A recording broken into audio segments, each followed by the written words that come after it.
Of course कुछ लोग देर से आते हैं, लेकिन I don't want to waste time. तो अगर आप में से किसी के कोई भी सवाल हो तो दे कैन आस्क।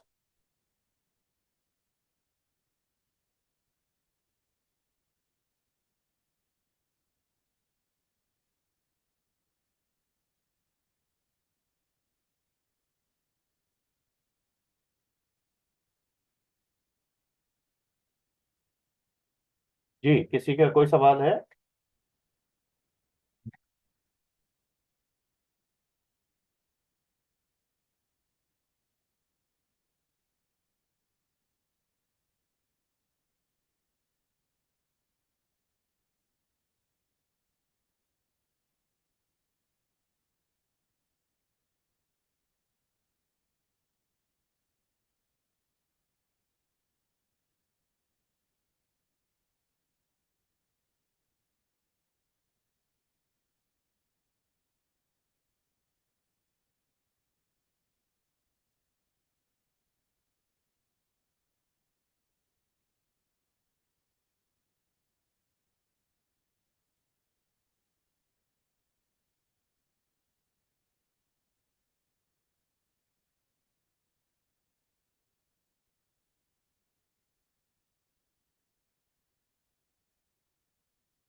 तो सवा पहले तो ये पता होना चाहिए कि आपके जो अकाउंट का साइज क्या है, नंबर वन। नंबर टू, आप अभी कौन सी स्ट्रैटेजी को यूज करते हैं? कि आपके अगर लॉसेस हो रहे हैं, इवन दो आप टेक्निकल यूज करते हैं, तो टेक्निकल्स में क्या यूज करते हैं? अगर आप वो एक्सप्लेन करेंगे तो फिर मैं आपको समझा सकता हूँ कि अकाउंट साइज क्या है आपका, उसके लिहाज से कौन से टेक्निकल्स हैं जिस जो आप यूज करके बेहतर रिजल्ट ले सकते हैं।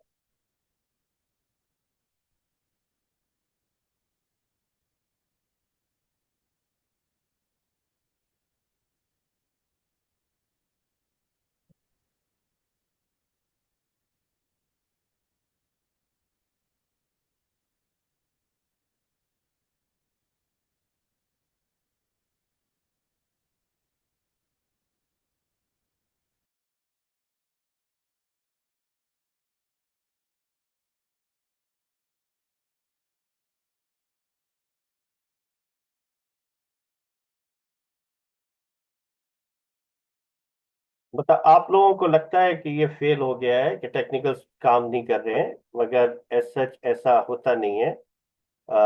टेक्निकली आपको 2 दिन से पता था कि मार्केट में एक डाउन ट्रेंड साइड के ऊपर आएगी मार्केट, क्योंकि जिस किस्म की मार्केट चल रही थी उसमें कंफर्मेशन थी कि मार्केट में बड़ी रिट्रेसमेंट आ सकती है। तो वो सारे इंडिकेट्स कर रहे थे। अब आप कौन से इंडिकेटर्स देखते हैं उसका तो मुझे नहीं इल्म कि आप क्या देखते हैं। तो जो मेरे स्टूडेंट्स हैं जिन्होंने टेक्निकल्स के कोर्स किया हुआ है, उनको तो पता है एग्जैक्टली कि किस किस्म की रिट्रेसमेंट कब आप एक्सपेक्ट करते हैं। तो आई एम नॉट श्योर कि आप कौन सी इंडिकेटर्स यूज करते हैं और किस तरह आप मार्केट को देखते हैं। मगर ये तो it was very much expected, ये एक्सपेक्टेड थी मार्केट की मूव, और एग्जैक्टली वैसी मूव हुई गोल्ड में।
Uh, Hi.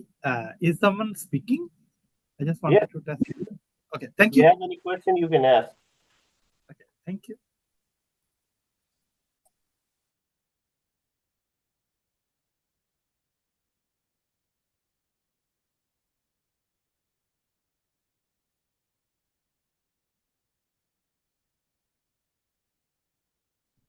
अस्सलाम वालेकुम सर, कैसे हैं आप? अल्लाह के शक्र, आप सुनाएं। अल्हम्दुलिल्लाह सर। सर ये लास्ट 2 डेज जो है ना गोल्ड की मूवमेंट पे भी पूछना था कि एक दिन में इतनी ज्यादा जो है ना 100 पॉइंट्स 100+ पॉइंट्स की मूवमेंट जो है ना, हम्म। इससे पहले आपने देखी ये सिचुएशन, इस तरह की मूवमेंट आना फिर रिकवरी हो जाना? बिल्कुल देखिए, और ये बड़ी नॉर्मल मूव थी। जिस तरह मार्केट ऊपर जाती है, जब आप कभी किसी बॉल को जमीन पे जोर से मारते हैं तो इतनी ऊपर जाती है, या जितनी ऊपर फेंकते हैं उतनी बाउंस बैक करती है। That's the same same way the market move. तो वो एक्सपेक्टेड थी। अगर आप सारे इंडिकेटर्स को देखें तो सारे इंडिकेटर्स बता रहे थे कि मार्केट के अंदर एक बड़ी रिट्रेसमेंट की जरूरत है, और वो एग्जैक्टली वैसी मार्केट मूव की। जी जी। अब सर जैसे फ्राइडे को कल उसे मीन बाउंस नहीं मिला, तो हम एक्सपेक्ट कर सकते हैं कि ट्रेंड शिफ्ट हो सकता है इसका थोड़ा सा 300-400 पॉइंट की रिट्रेस के लिए? 300-400 पॉइंट मीन्स व्हाट? मजीद डाउन 300-400 पॉइंट के लिए? नहीं, 300-400 पॉइंट तो बहुत ज्यादा हो जाएगा। मार्केट की मूवमेंट, मार्केट की एक एपेटाइट होती है ना, हर मार्केट नहीं की एक नहीं सर, ऐसा ऐसा mean slow slow writ zigzag करती डाउन जा सकती? बिल्कुल आ सकती है। उसमें पूरा रूम है। और नीचे जाने के लिए the market can go to around 2760।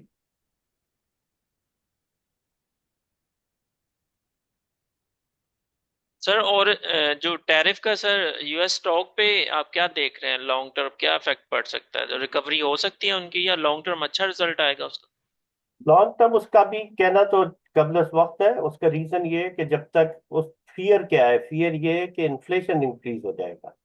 हर चीज की जो कीमत है वो बढ़ जाएगी। तो अगर कीमत बढ़ जाएगी, इन्फ्लेशन हाई होगा, तो वो अलार्मिंग सिचुएशन होगी। तो वो जब तक क्लियर नहीं होगी कि कितना इन्फ्लेशन इंक्रीज होता है, उस वक्त तक ये कहना बड़ा मुश्किल है। लेकिन ऑफ कोर्स स्टॉक मार्केट जो है वो इस वक्त प्रेशर में है, और लोग लिक्विडिटी की तरफ mostly they they want to keep all the money in liquid.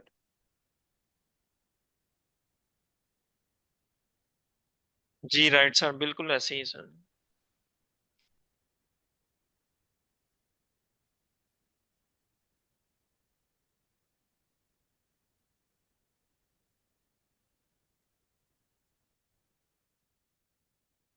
Okay, तो वी शुड स्टार्ट।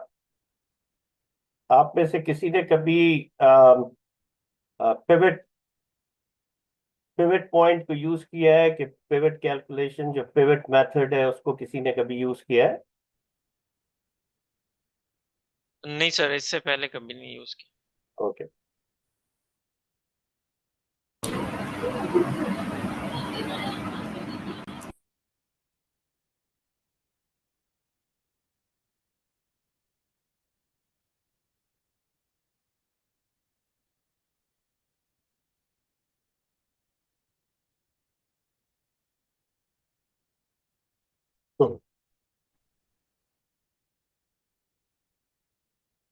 लोग अभी भी एंटर हो रहे हैं, तो लेट देम एंटर, फिर हम उसे क्लोज करें।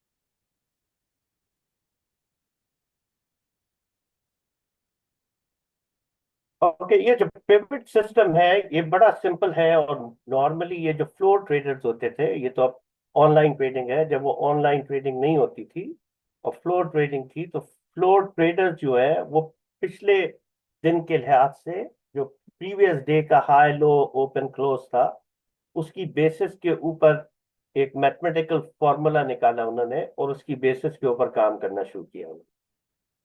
और नॉर्मली ये जो इस फॉर्मूले पे काम करते थे, अब क्योंकि बहुत से और इंडिकेटर्स ऐसे आ गए हैं जिन इंडिकेटर्स को हम इसके साथ अगर मर्ज करते हैं तो हमें ज्यादा बेहतर रिजल्ट मिलते हैं। तो नॉर्मली लोग इसको सिर्फ पिवट कैलकुलेटर, जो एक सिंपल सा कैलकुलेटर है जो आप एक्सेल पे अपने एक्सेल के ऊपर बना सकते हैं, उसके अंदर आप day open high low and closing डालते हैं तो वो आपको पिवट पॉइंट बता देता है कि पिवट पॉइंट क्या है, और support, first support, second support, third support, और फर्स्ट सेकंड थर्ड रेजिस्टेंस, वो लेवल्स बता देता है। लेकिन ऑफ कोर्स क्योंकि वो एक सिंपल मैथमेटिकल फॉर्मूला है तो उसके लिहाज से we can not rely on that system जब तक हम उसको कंबाइन नहीं करते डिफरेंट अदर इंडिकेटर्स के साथ।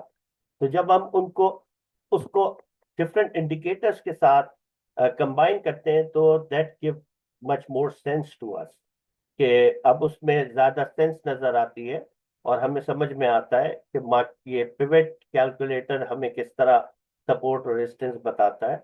और ये मीन बेसिकली निकाल देता है, जो हमें मीन मिलता है।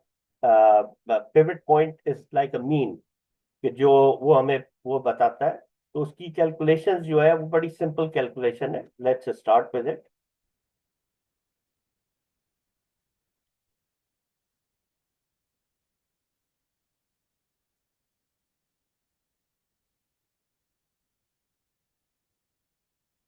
ये बेसिकली जो पिवट है ये किस काम आता है, ये हम हमारे काम आता है कि ये हमें बताता है कि मार्केट में सपोर्ट और रेजिस्टेंस किधर है और कहाँ पे कंजेशन उनको नजर आ रहा है, और वो हमें बताता है कि जी सपोर्ट और रेजिस्टेंस किधर है। और वो हमें हेल्प करता है एंट्री और एग्जिट पॉइंट के लिए, कि कहाँ पे हमें एंट्री लेनी चाहिए और कहाँ पे हमें एग्जिट लेना चाहिए। मतलब बेस्ट पॉसिबल एंट्री लेवल और बेस्ट पॉसिबल एग्जिट लेवल दोनों हमें बताता है कि वो हमें कहाँ क्या करना चाहिए। नॉर्मली जो मैंने आपको बताया है कि जो लोग पिवट को यूज करते हैं उनको उसका प्रॉपर, क्योंकि और इंडिकेटर्स को या बाकी फैक्टर्स को वो नहीं देख रहे होते, तो उसकी वजह से वो पिवट से वो बेनिफिट नहीं ले सकते जो बेनिफिट वो लोग जो डिफरेंट इंडिकेटर्स को साथ लेके चलते हैं। ऑफ कोर्स हम दूसरे इंडिकेटर्स के साथ आज बात तो नहीं कर पाएंगे, मगर वो लोग जो मेरे ऑलरेडी स्टूडेंट्स हैं वो उन इंडिकेटर्स को अच्छी तरह समझते भी हैं। लेकिन मैं उन इंडिकेटर्स के बारे में डिस्कस करूंगा और हम प्रैक्टिकली चेक करेंगे कि हाउ दैट वर्क।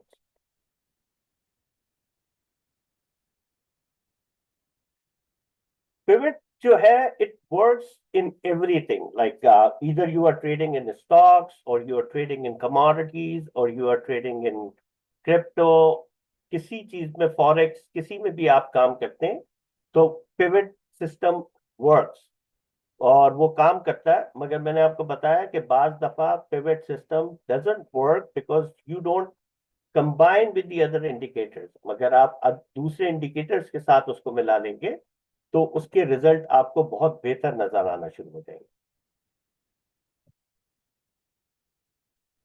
जिस तरह मैंने आपको बताया कि ये सिस्टम एक डेवलप किया, जब फ्लोर ट्रेडर्स जो थे स्टॉक्स और कमोडिटीज के, उन्होंने जब इलेक्ट्रॉनिक ट्रेडिंग जो ऑनलाइन ट्रेडिंग का काम जब तक नहीं शुरू हुआ था, जब फ्लोर के ऊपर काम होता था, पहले फ्लोर के ऊपर काम होता था, तो उस पे ये करते हुए एक सिंपल सा एक फॉर्मूला उन्होंने निकाला जो अब लोग उसे मैनुअली भी मींस एक्सेल के ऊपर एक कैलकुलेटर बना दिया है जिसपे आप यूज कर सकते हैं, और एल्गोरिदम्स में भी यूज करते हैं। मींस जो ट्रेडिंग सिग्नल्स डेवलप करते हैं they are using the pivot points as well, कि पिवट से वहां वो भी लेते हैं और उसमें बाकी इंडिकेटर्स को ऐड करके सिस्टम डेवलप करते हैं जो सिग्नल्स डेवलप करता है, बताता है कि इसकी, और आप उसकी बैक टेस्टिंग भी कर सकते हैं कि इसकी परफॉर्मेंस पास्ट में क्या रही है इस सिस्टम की, and that's how it works.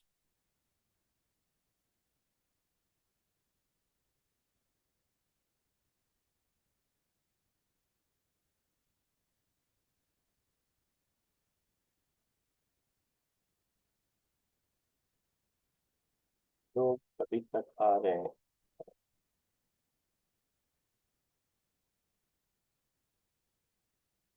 Okay, तो पिवट बेसिकली तो एक सिंपल कैलकुलेटर, जिस तरह मैंने आपको बताया उसकी कैलकुलेशन भी आपको बताता हूँ। ऑल्दो कि वो कैलकुलेशन आपके लिए इम्पोर्टेंट नहीं है, मगर अगर आप एक्सेल के ऊपर वो फॉर्मूला डाल देते हैं तो वो ऑलरेडी आपको एक सिस्टम मिल जाता है, या ऑनलाइन ऑलरेडी वो कैलकुलेटर अवेलेबल है ऑनलाइन, जो मैं आपको दिखा भी दूंगा कि वो किस तरह काम करता है। और अगर आप चाहें एक्सेल के ऊपर अपना ही पेमेंट सिस्टम डेवलप करना, तो आप वो भी इजीली बना सकते हैं, specially those who are IT literate, they can do it. उनके लिए कोई मुश्किल नहीं है। तो एक तो स्टैंडर्ड पिवट पॉइंट्स है जिसको नॉर्मली ज्यादा लोग यूज करते हैं। उसके बाद एक फैबोनाची पिवट पॉइंट है। उसके बाद एक कैमरीला पिवट पॉइंट है। एंड देन इट्स वुडी, और एक डीमार्ट। डीमार्क एक ट्रेडर था जो बहुत बड़ा ट्रेडर था। ट्रेडर तो नहीं, बेसिकली इसने ज्यादातर बुक्स लिखी, although he was fail in trading, but he wrote lot of books, और उसकी बुक्स बहुत फेमस भी हुई। और ये उन लोगों में से था जो मार्केट को समझता था मगर अपने सेंटिमेंट्स को कंट्रोल नहीं कर सकता था, इमोशंस को कंट्रोल नहीं कर सकता था। तो उसकी ट्रेडिंग में उसको वो बेनिफिट नहीं हो सके जो उसकी किताबों में, या उसकी जो लर्निंग प्रोसेस था वो बहुत बेहतर था। तो ये 5 किस्म के पिवट पॉइंट्स हैं। हम आज जिस पे बात करेंगे वो स्टैंडर्ड पिवट पॉइंट के ऊपर बात करेंगे, जो इम्पोर्टेंट है। और बाद में मैं उसके साथ आपको वो जो कैलकुलेटर है उसके अंदर सारे पिवट पॉइंट आ जाते हैं, जिसमें फिबोनाची भी आ जाएगा, डीमार्क वगैरह सब आ जाते हैं, जिस पे हम बात करेंगे और जिसको देखेंगे। तो ये जो कैलकुलेशन है इसकी बड़ी सिंपल कैलकुलेशन है। वो कैलकुलेशन ये पिवट पॉइंट, इससे कैलकुलेट करते हैं high plus low and plus close divided by 3 is a pivot point, right. Means previous high, पिछले दिन का हाई, पिछले दिन का लो, और पिछले दिन की क्लोजिंग प्राइस को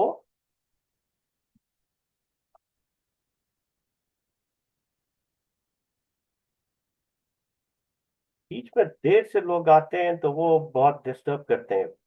what to do.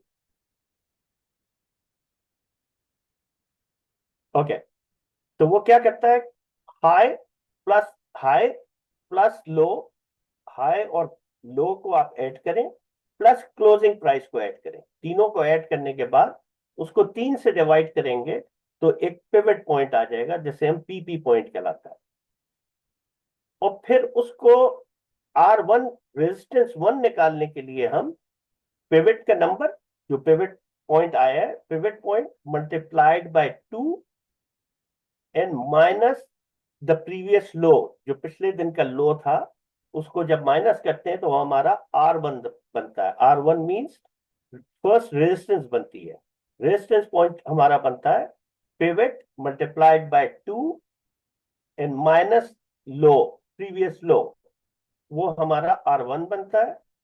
And pivot plus high minus low हमारा R2 बनता है। एंड देन S1 हमारा बनता है pivot plus into 2 minus high is our first support level. And the same same formula जो मैंने बताया आपको कि S2 हमारे लिए pivot minus high minus low का जो बनेगा नंबर, वो हमारा सपोर्ट 2 बनती है, support 1, support 2 and the pivot point. तो इट्स अ सिंपल कैलकुलेशन जिसको हम यूज करते हैं, और उसकी बेसिस के ऊपर हम इस पे काम करते हैं। मैं आपको उसकी एग्जांपल देता हूँ। रियल टाइम हम एग्जांपल लेते हैं, मैंने कुछ निकाला हुआ भी है जो आपको दिखा भी देता हूँ।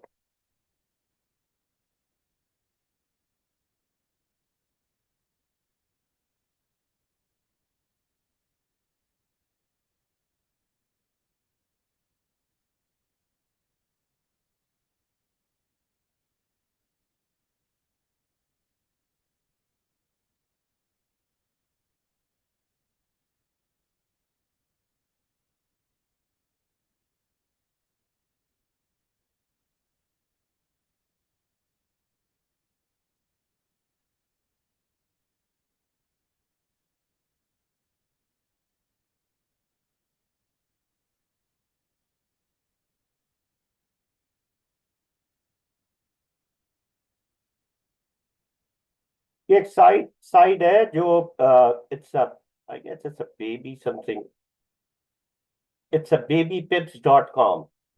अगर हम उसको देखने के लिए जाएं तो यहाँ पे आपको कैलकुलेटर, पिवट पॉइंट कैलकुलेटर मिलता है। इसमें दो ऑप्शंस होते हैं आपके पास। एक तो है ऑटो फिल, मतलब अगर आपने euro, pound, Swiss franc, Canadian dollar, जितनी भी आपकी करेंसीज हैं, आई एम नॉट श्योर कि इसमें गोल्ड मौजूद है। आई थिंक इसमें गोल्ड मौजूद नहीं है। तो आप इसको मैनुअल पे अगर ले आएंगे तो वो आप उसमें कोई भी प्राइस डालेंगे, जैसे ओपनिंग प्राइस आप डालेंगे,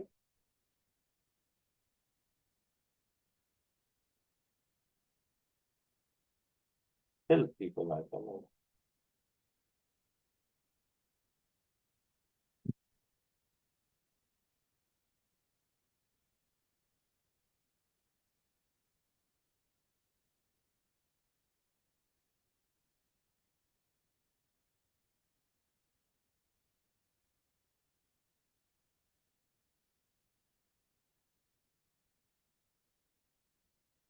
जी, तो अगर हम गोल्ड की प्राइस को देखें, अगर हम कल की मार्केट को देखें तो आई गेस गोल्ड ओपन किस लेवल पे हुआ था, I am not sure, let me check. किस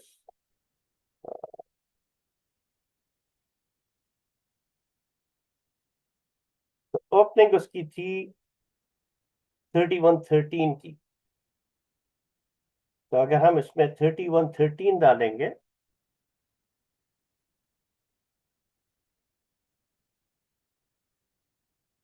3113 and high was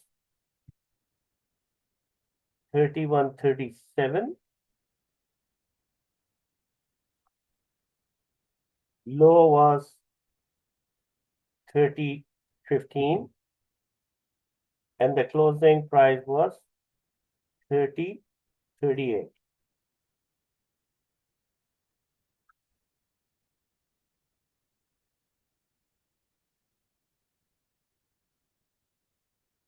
3038।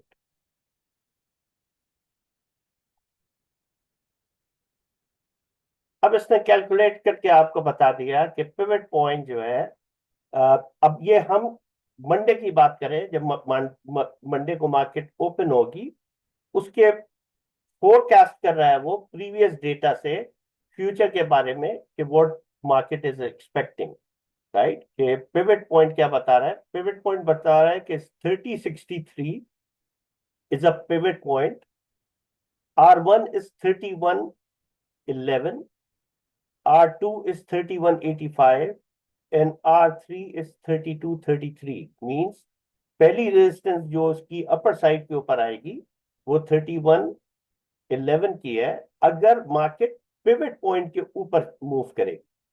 जब तक मार्केट 3063 के नीचे है, जब तक they are expecting the market can trade below this. लेकिन जब मार्केट जो है वो अपने पिवट पॉइंट के ऊपर चली जाएगी, तो पीपल गेट इन।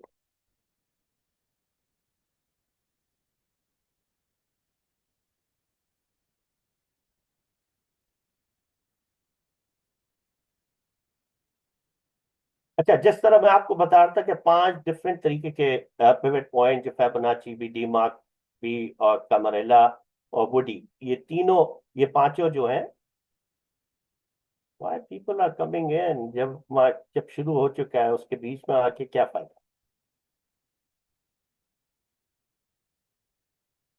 ओके, तो वो चारों, वो पांचों इस सिस्टम से बता रहा है, तो this is the best side जहां पे आप लगाकर पांचों को देख सकते हैं। But follow one, like you should know all of them, but you should follow only one. और वो जो बेसिक है हमारा पिवट पॉइंट, जो सबसे पुराना पिवट पॉइंट है, जिसमें बाद में लोगों ने उसमें चेंजेस किए हैं। तो पिवट क्या बताता है? पिवट बताता है कि if the market is trading,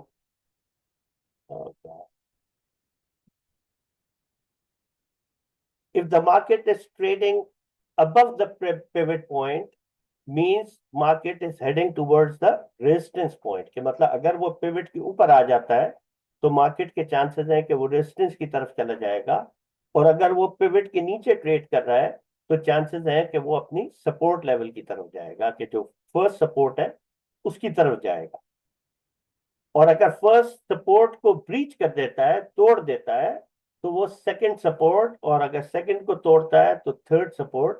तो वो एक मैकेनिज्म उसने बता दिया आपको अपनी कैलकुलेशंस के साथ कि पिवट पॉइंट के ऊपर और नीचे कैसे मार्केट मूव कर सकती है और किन लेवल्स तक वो जा सकती है। तो अब हम उसमें बहुत सी चीजें नॉर्मल जो देखते हैं जब मार्केट की, एक मार्केट की एक नॉर्मल एपिटाइट क्या है। एपिटाइट मींस कि मार्केट की ऑन एवरेज मूवमेंट क्या है। मींस कि अगर हम किसी इंडिकेटर को देखें, अगर आप एक इंडिकेटर है एटीआर, राइट, तो एवरेज ट्रू रेंज, अगर आप एवरेज ट्रू रेंज को देखने के लिए जाएंगे तो वो आपको बता देता है कि मार्केट में पिछले 14 दिन में मार्केट की डेली एवरेज क्या है, 14 दिन की एवरेज डेली मूवमेंट क्या है।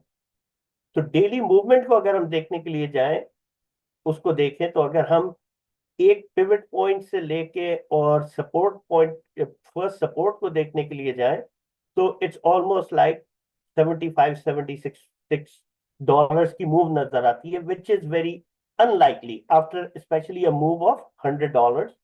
कि एक $100 से भी बड़ी मूव की मार्केट ने, तो 115 डॉलर की मूव की है जो डाउन साइड फ्राइडे को मूव की है। तो उसके बाद अनलाइकली लगता है कि वो 50-60 डॉलर नेक्स्ट डे ही चली जाएगी। तो लगता है कि मार्केट थोड़ी नीचे जा सकती है।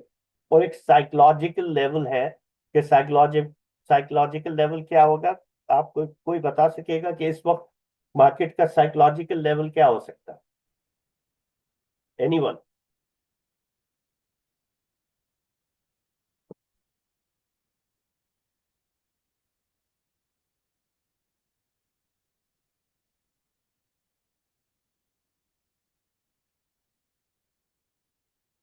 जी, कोई बता सकेगा?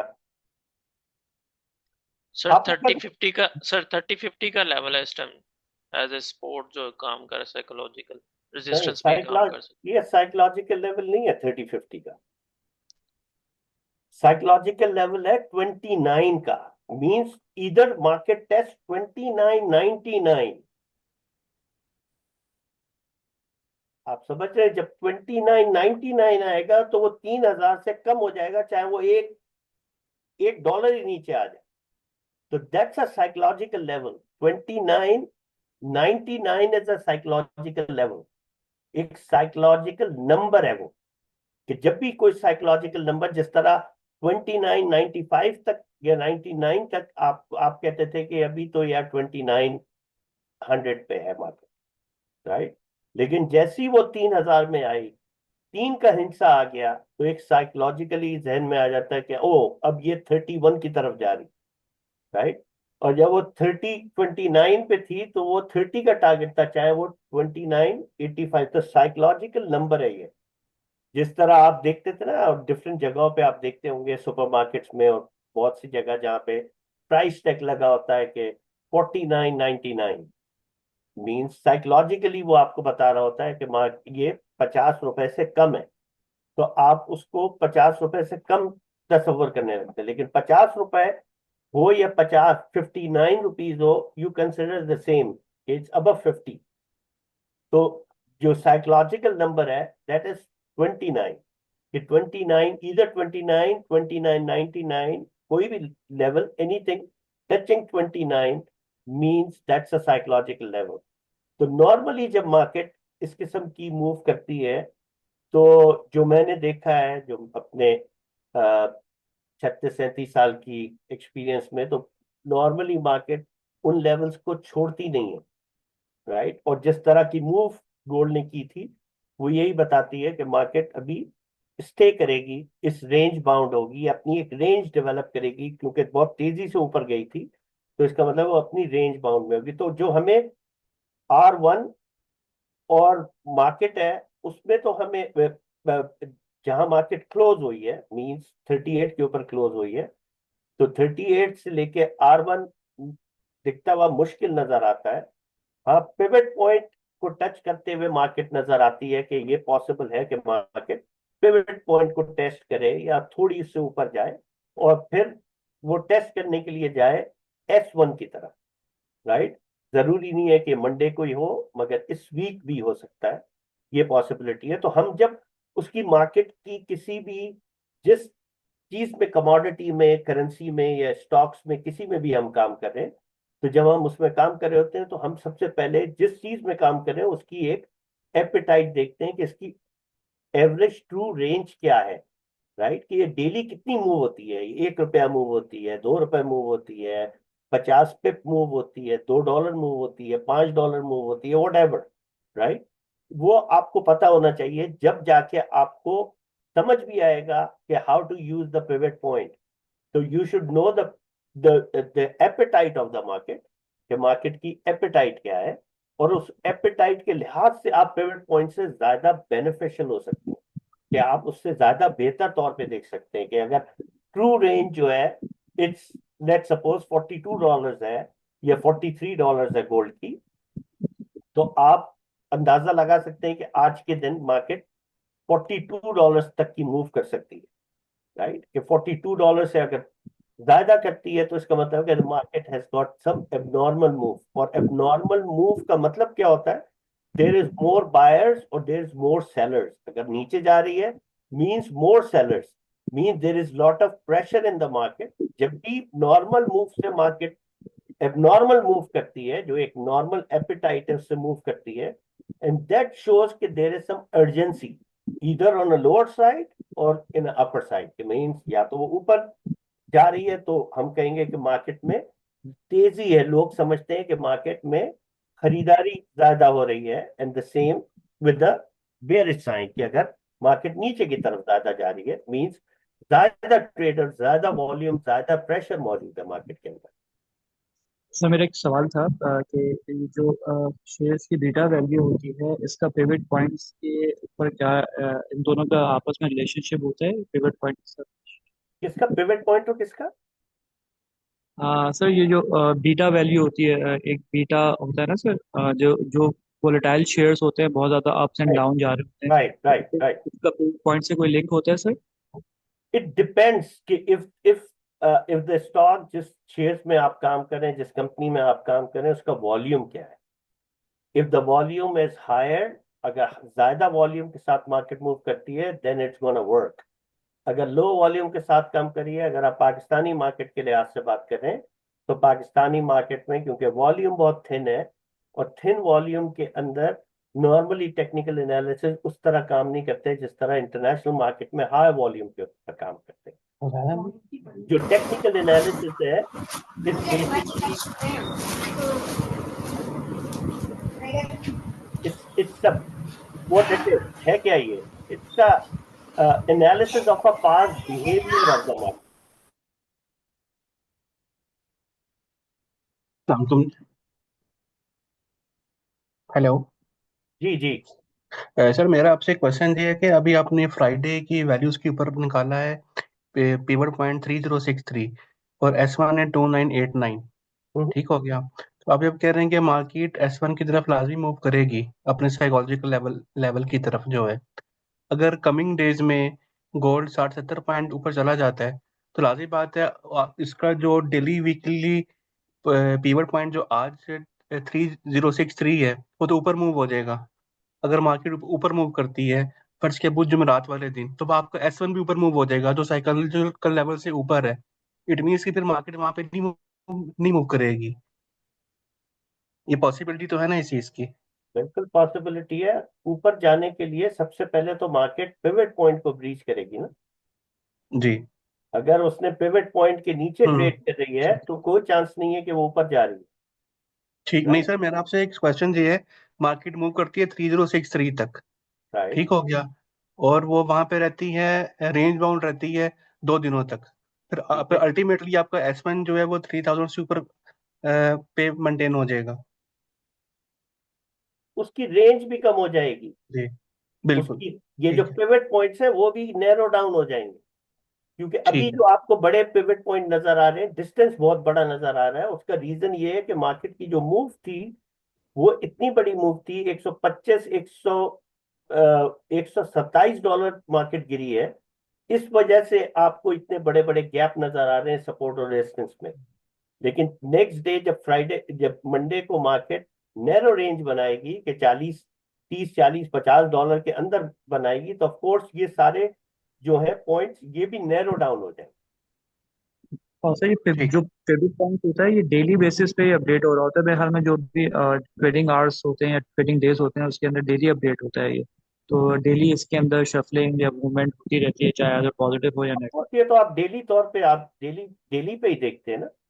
इसके भी दो ऑप्शंस हैं आपके पास। एक ऑप्शन आपके पास ये है कि जिन लोगों को ट्रेंड लाइंस प्रॉपर तरीके से बनानी नहीं आती, जो प्रोफेशनल नहीं है, जो ट्रेंड लाइंस को फॉलो नहीं करते, तो आपको ट्रेंड को देखना है अगर आपको, तो आप इसमें दो तरीके से देख सकते हैं। इसमें भी तीन तरह की ट्रेडिंग हो सकती है स्कैल्पिंग। एक शॉर्ट टर्म, बिल्कुल शॉर्ट टर्म मिनट्स की ट्रेडिंग भी कर सकते हैं आप। इसमें आप डे ट्रेड भी कर सकते हैं और इसमें आप स्विंग ट्रेडिंग भी कर सकते हैं। तो जब ये तीनों चीजें आप काम कर रहे हैं तो इसमें आप मिनट्स का भी काम कर सकते हैं। मींस कि आप आधे घंटे का, 15 मिनट का भी आप पिवट निकाल सकते हैं, राइट। और उस पर भी काम कर सकते हैं, बिल्कुल शॉर्ट टर्म आवरली भी निकाल सकते हैं, और 4 आवर्स भी निकाल सकते हैं। और जिनको ट्रेंड लाइंस नहीं आती बनाना, या प्रॉपर उनको ट्रेंड का समझ नहीं आता, उनके लिए बेस्ट ये है कि वो 1 महीने का हाई लो और क्लोज ओपन ले लें और वो पिवट के अंदर डाल दें, तो उनको एक क्लियर ट्रेंड नजर आ जाएगा, उनको पिवट पॉइंट नजर आ जाएगा कि इस पिवट जब तक नहीं टूट रहा, इसका मतलब है if the market is trading above the pivot point of 1 month, means कि मार्केट अपर साइड के ऊपर ही ट्रेड कर रही है और बुल ट्रेंड के अंदर है मार्केट। जब तक वो पिवट पॉइंट के नीचे नहीं आएगी, जब तक आप उसको खरीद के खेल ट्रेड कर सकते हैं।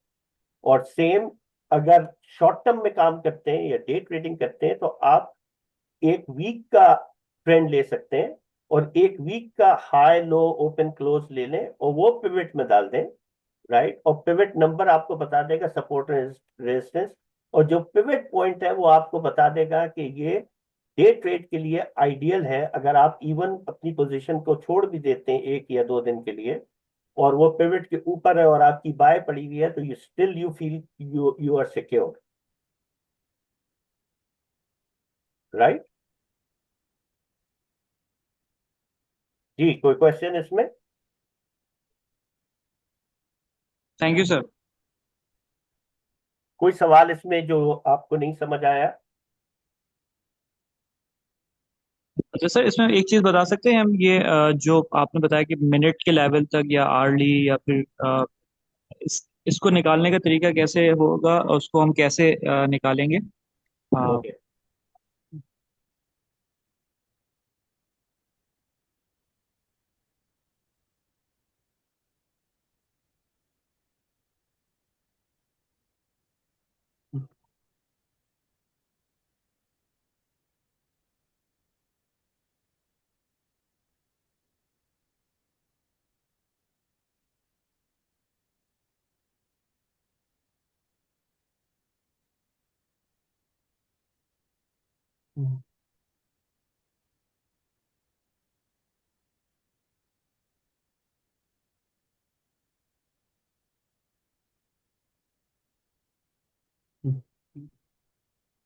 ओके, ये मैंने ऑलरेडी बनाया हुआ है। वही नंबर्स, जो नंबर्स हमारे पास थे, जो मैंने अभी आपको बताया कि जो नंबर्स हैं, उन नंबर्स के लिहाज से अगर आप देखें तो ये डेली की चार्ट पॉइंट मैंने डेवलप किया है कि ये पिवट पॉइंट हमारा बन रहा है, राइट। और ये हमारा S1 बन रहा है, S1 बन रहा है, एंड दिस इज R1, और market is trading in this range, right. इसके अंदर मैंने जो इंडिकेटर्स ऐड किए हैं, वो इंडिकेटर है moving average, simple moving average. 4 moving average इसमें ऐड किए हैं, जिसमें एक मैंने किया है 5 डेज, दूसरा मैंने 10 डेज, और तीसरा 15 डेज, और चौथा मैंने 44 डेज का मैंने ऐड किया है। 44 डेज जो है वो ट्रेंड एनालिसिस बताता है, ट्रेंड बताता है, लॉन्ग टर्म ट्रेंड या मीडियम टर्म ट्रेंड के बारे में बताता है कि if the market is trading above 44 days it mean the trend is intact, कि अगर वो बुल ट्रेंड के अंदर है, बुलिश ट्रेंड के अंदर है, तो वो इंटेक्ट है। और अगर मार्केट जो है वो 44 डेज के नीचे आ जाती है तो हम ये एक्सपेक्ट कर सकते हैं कि मार्केट अपना चेंज ऑफ ट्रेंड की तरफ जा सकती है, राइट। तो अब ये जो आप देख रहे हैं ये हमारा बन रहा है, और ये क्या बता रहा है? ये बता रहा है कि market is trading below all three moving averages but trading above 44 days moving average. Means तीन मूविंग एवरेजेस के नीचे ट्रेड कर रही है मार्केट। और अगर आप देखें तो जो इसका पिवट पॉइंट बन रहा है वो एग्जैक्टली 10 डेज मूविंग एवरेज, ये जो ब्लू लाइन नजर आ रही है ये 10 डेज मूविंग एवरेज को टच कर रहा है। और जब भी मार्केट 15 डेज को तोड़ेगी, क्योंकि मूविंग एवरेज भी we do consider as a support and resistance levels, तो जब मार्केट नीचे और मूविंग एवरेज ऊपर होते हैं तो हम उसको कंसिडर करते हैं कि दे आर रेजिस्टेंस। अब हमारे पास तीन रेजिस्टेंस मौजूद है, एक सपोर्ट मौजूद है जो 44 डेज मूविंग एवरेज के लिए आते हैं, और बाकी जो तीन मूविंग एवरेजेस हैं 15, 10 एंड 5, वो तीनों मार्केट से ऊपर है। Means market has to break 15 days. अगर हम यहाँ पे लगाएं तो अब आप पढ़ सकते हैं कि 15 डेज मूविंग एवरेज जो है वो 3057 बता रहा है, which is very close to the pivot point, के जो पिवट पॉइंट है उसके बिल्कुल करीब करीब है। मींस अगर मार्केट 15 डेज को ब्रीच करती है, तोड़ती है, तो फिर वो 10 डेज की तरफ जाता है, और 10 डेज इज 2770 आएगा।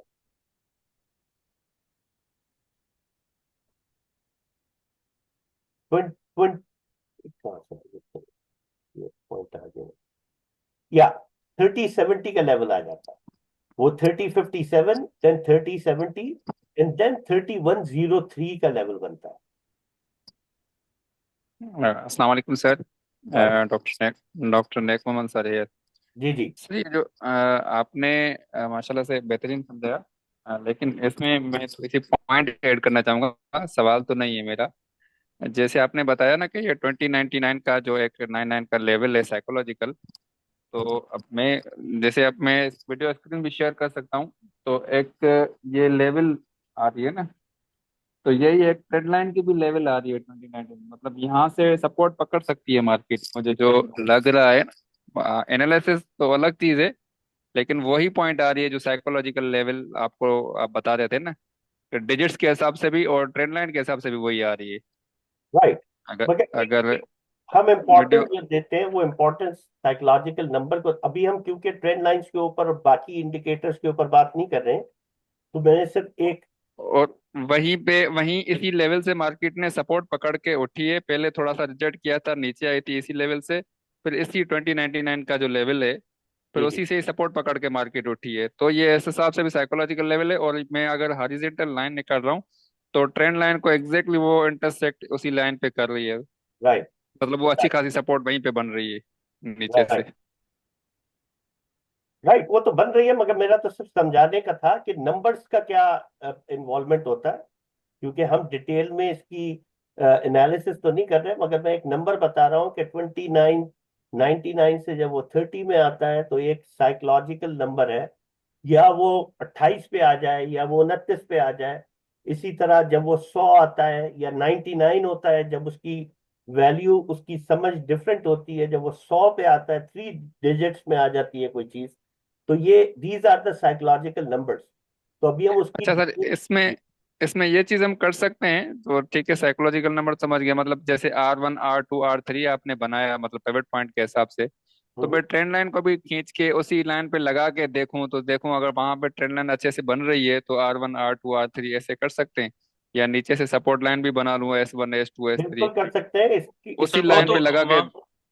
वहाँ तो अपनी कंफर्मेशन ही ऐड करनी है, ट्रेंड लाइन की कर लें या सपोर्ट रेजिस्टेंस की कर लें या जो भी करनी है। नहीं नहीं, आप उसको ट्रेंड लाइन से भी कर सकते हैं। अगर ट्रेंड लाइन से, जो लोग ट्रेंड लाइन प्रॉपर तरीके से नहीं बना सकते हैं या जिनको ट्रेंड लाइंस को डेवलप करना नहीं आता, उसका मैंने आपको तरीका बताया है कि आप 1 महीने का पिवट पॉइंट के लिए 1 महीने का हाई लो ओपन क्लोज डाल दें, तो वो आपको एक डायरेक्शन बता देता है कि मार्केट पिवट पॉइंट, जो 1 महीने का पिवट पॉइंट है, उसके ऊपर ट्रेड कर रही है या नीचे। अगर वो उसके ऊपर ट्रेड कर रही है, इट मीन के शॉर्ट टर्म ट्रेंड जो है इट्स बुलिश ट्रेंड। अगर पिवट पॉइंट के नीचे है, that shows the market short term trend is bearish, कि नीचे की तरफ है। तो उन लोगों के लिए, जो लोग ट्रेंड लाइन को नहीं जानते हैं, उनके लिए सिंपल समझाने के लिए आपको कि 1 वीक का भी आप ओपन हाई लो क्लोज ले सकते हैं, और 1 महीने का भी लेके उसके नंबर्स भी अपने सामने रख सकते हैं, और डेली देख, तो ऑफ कोर्स उसको देखना ही है आपने। लेकिन ट्रेंड एनालिसिस के लिए, कि आपको शॉर्ट टर्म या मीडियम टर्म ट्रेंड को देखने के लिए, आप 1 वीक और 1 महीने का भी आप देख सकते हैं। अच्छा सर, अच्छा मेरा सर सवाल ये था कि उसको कैसे निकाला कैसे जाता है 1 मंथ का, जो आपके इसकी रीडिंग हमें कहाँ से मिलती है कि हम 1 मंथ का निकाल सकें? अब जैसे ये investing.com में मैं इस वक्त देख रहा हूँ, इसको अगर मैं क्लिक करता हूँ 1 मंथ में, तब ये एक जो आपको बार मिल रहा है, एक कैंडल जो नजर आ रही है, ये 1 महीने की। अब ये 1 महीने की, अब 1 महीने में वो बता रहा है कि ओपन हुआ 3123, 3167, 3016। ये तो, एक सेकेंड, ये 1 मंथ, ये प्रीवियस मंथ मंथ हम लेंगे, ये आ गया प्रीवियस मंथ। तो वो हमें बता रहा है 2856 की ओपनिंग थी, 3128 का हाई था, 2855 का लो था, और 3123 की क्लोजिंग थी। तो ये हमें बता रहा है 1 महीने का। अब इन नंबर्स को अगर आप पिवट में डाल देंगे, तो वो आपको बता देगा कि market is trading above the pivot point और lower the pivot point. Plus वो आपको सपोर्ट और रेजिस्टेंस भी बता रहा है 1 मंथ के लिहाज से। The same you can do it with the weekly one. अच्छा सर, आपने मैग्नेट थ्योरी जो शुरू में बताई थी क्लासेस में, तो वो उसमें और इसमें डिफरेंस तो मेरे ख्याल से नहीं होना चाहिए कि अगर मैं लास्ट मंथ का हाई ले लूं और लो ले लूं और राइट, उसकी बीच वाली पॉइंट ले लूं, राइट, अगर राइट। मार्केट बीच वाली पॉइंट से ऊपर है तो मतलब it tends to go further up. तो मतलब अगर नीचे है तो ये नीचे जाने के, उसमें भी अगर 50 नीचे वाले को भी हम मजीद दो हिस्सों में तो 25% में डिवाइड कर लें, तो राइट। उस हिसाब से भी हम कर सकते हैं। तो उसमें और उसमें डिफरेंस मेरे ख्याल से तो नहीं है। हाँ, मगर जो लोग लुत्फी मैग्नेट थ्योरी को नहीं जानते हैं, अब जो नए लोग हैं, जो वो मेरे स्टूडेंट नहीं है, आप तो हैं, तो वो उनके लिए मैंने ये बताया एक सिंपल तरीका कि हाउ दे कैन एनालाइज। बिल्कुल बिल्कुल। कि अच्छा, जो, तो इसमें कैमरीला और फिबोनाची वाले लेवल्स में थोड़ा डिफरेंस आ रहा है, अच्छा खासा आ रहा है अगर डेली के हिसाब से हम देखें इसलिए कि तो उनके फॉर्मूले बिल्कुल डिफरेंट है ना, बिल्कुल। उन्होंने उसमें चेंजेस किए हैं। तो अब हम हर चीज में जाने की बजाय, क्योंकि कंफ्यूजन फैलता है अगर हम सबको डिस्कस करना शुरू करें, तो जो इसका बेसिक पिवट पॉइंट कैलकुलेशन है, अगर हम वो करने के लिए जाए और उसके ऊपर हम काम करें, तो वो ज्यादा बेहतर रिजल्ट दे रहा है। जैसा मेरा सही एक है। सवाल ये था कि जो आपने ये चीज़ें बताई हैं सारी पिवट पॉइंट से, जिसपे अगर सपोर्ट और जो जो रेजिस्टेंस के लेवल्स होते हैं, ये स्टॉप लॉस इनको देखते हुए लगाया जा सकता है सर, कि स्टॉप लॉस हमारा यहाँ पे होना चाहिए, या हम वो रेजिस्टेंस 1 पे लगा लें, 2 पे लगा लें, ताकि आप बड़े नुकसान से बच सके अगर आप डेली ट्रेड कर रहे हैं, या फिर उसमें बहुत बड़ा हो छोटा जाएगा पे। Stop loss. इसके अंदर क्योंकि स्टॉप लॉस आपका बहुत बड़ा हो जाएगा, उसमें आप क्या करेंगे कि अब जैसे ये मैंने डेली से कन्वर्ट कर दिया इसको 1 आवर पे। अब ये 1 आवर का मैंने बना दिया, और 1 आवर में ये, अब हमारा वही पिवट पॉइंट जो डेली के हैं, वो मैंने इसको 1 आवर में कन्वर्ट कर दिया। मींस कि हर एक कैंडल जो है, इट्स फॉर 1 आवर। 1 घंटे की ये कैंडल है, ये each candle is for 1 hour. अब यही मूविंग एवरेजेस को आप देखें, तो इन मूविंग एवरेज पे, यहां पे उसने हमें बता दिया था सैचुरेशन, कि जी यहां से जैसे ही उसने 5 डेज को ब्रीच किया, तो मार्केट में हमें क्लिक नजर आया कि market can go little above. लेकिन वो मार्केट हमारे पिवट पॉइंट के नीचे ही है, और R1 और S1 जो है, वो उनका भी डिस्टेंस बहुत दूर है। तो अगर हम इसी को मजीद शॉर्ट टर्म में चले जाएं, लेट सपोज हम इसको 30 मिनट्स में देखें,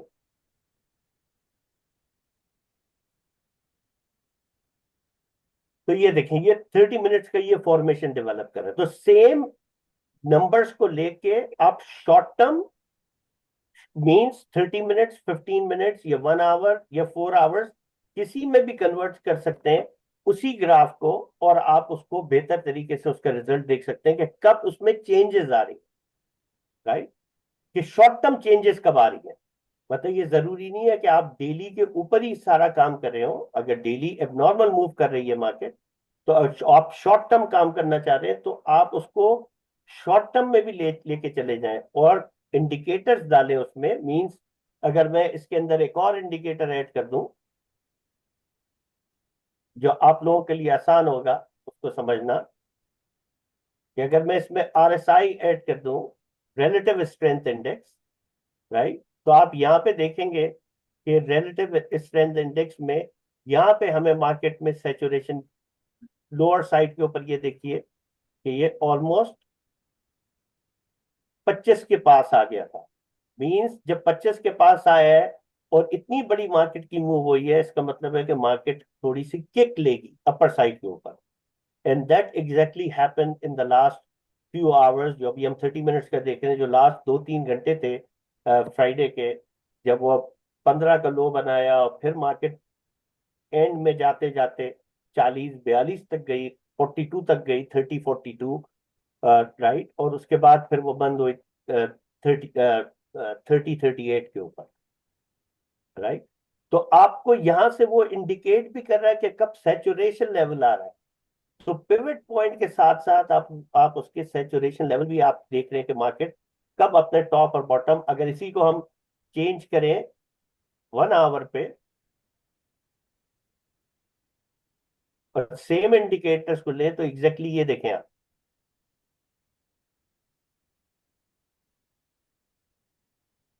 यहाँ पे हमारा RSI जो था वो 25 के करीब आ गया। मींस के ओवर सोल्ड पोजीशन हो गई, कि मार्केट इज ओवर सोल्ड। तो मार्केट को कहीं ना कहीं किक मिलेगी, इतनी बड़ी मूव होने के बाद उसमें करेक्शन जरूर आएगी, राइट। और वो करेक्शन ऑल्दो के बहुत छोटी करेक्शन थी, मतलब 15 से वो 40 के करीब गया, मगर मार्केट ने बता दिया कि जी यहाँ पे सैचुरेशन लेवल आया और उसने हल्की सी किक दी है। तो आप शॉर्ट टर्म में भी सेम पिवट पॉइंट को लेके और डिफरेंट इंडिकेटर्स को देखते हुए आप उसके बेहतर एनालिसिस कर सकते हैं कि मार्केट किस किस रुख की तरफ जा रही है। और इसके अंदर जब तक आप डिफरेंट इंडिकेटर्स को ऐड नहीं करेंगे, जिस तरह डॉक्टर साहब ने भी बताया कि जब अगर आप ट्रेंड लाइन जानते हैं प्रॉपर तरीके से और आप ट्रेंड लाइन के साथ काम करेंगे, तो वो आपको सेकंड कंफर्मेशन देता है, राइट, कि सेकंड कंफर्मेशन देता है कि हाँ मार्केट यहाँ पे रुकेगी। मींस आपको सपोर्ट भी नजर आ रही है जो आपकी ट्रेंड लाइन की नजर आ रही है, प्लस आपको जो है वो सपोर्ट और रेजिस्टेंस पिवट की भी साथ नजर आ रही है। तो you get two confirmation, and third confirmation you get it from RSI, कि वो थर्ड कंफर्मेशन है। चौथी कंफर्मेशन जो है वो आपको आपके मूविंग एवरेजेस भी साथ बता रहे हैं। तो इन चीजों की जब आप कंबाइन करते हैं तो आपके रिजल्ट बहुत बेहतर तरीके से आते हैं, राइट। कोई सवाल इसमें? तो सर मेरा अब तक का जो एक्सपीरियंस रहा है, जो मैं तकरीबन 3 से 4 महीने से स्टॉक मार्केट में अपना इन्वेस्ट किया है, सर मैं एक सवाल तो कर सकता हूँ? जी जी आमिर सर, सवाल कर सकता हूँ? जी जी प्लीज करें। अच्छा सर, RSI के बारे में मैंने कल एक लेक्चर सुना है जिसमें इंडियन था तो वो बता रहा था कि जी RSI को उन्होंने चेंज किया है, उसमें थोड़ा सा उसके कॉन्सेप्ट चेंज किए हैं। जैसे अप ट्रेंड में जाता है और फिर डाउन ट्रेंड में जाता है तो RSI की वैल्यू डिफरेंट मतलब एक्सेप्ट करते हैं। वो कहते हैं अगर आप RSI अप ट्रेंड में है तो आप उसको वैल्यू जो है 80/40 की लेंगे, और जब वो डाउन ट्रेंड में होगा तो आप उसको 60/20 में लेंगे। और देन उसकी वो लेंथ भी कह रहे थे कि आप उसकी नॉर्मल जो बाय डिफॉल्ट होती है वो 14 होती है, तो आप उसको 7 पे रखेंगे। तो ये आपको प्रिसाइज वैल्यू बताता है इससे।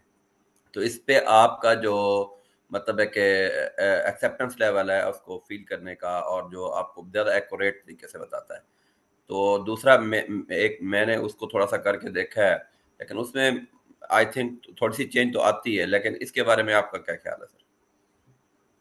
देखिए, जब मार्केट में वॉलेटिलिटी हाई होती है तो आरएसआई हम हमेशा 2080 देखते हैं।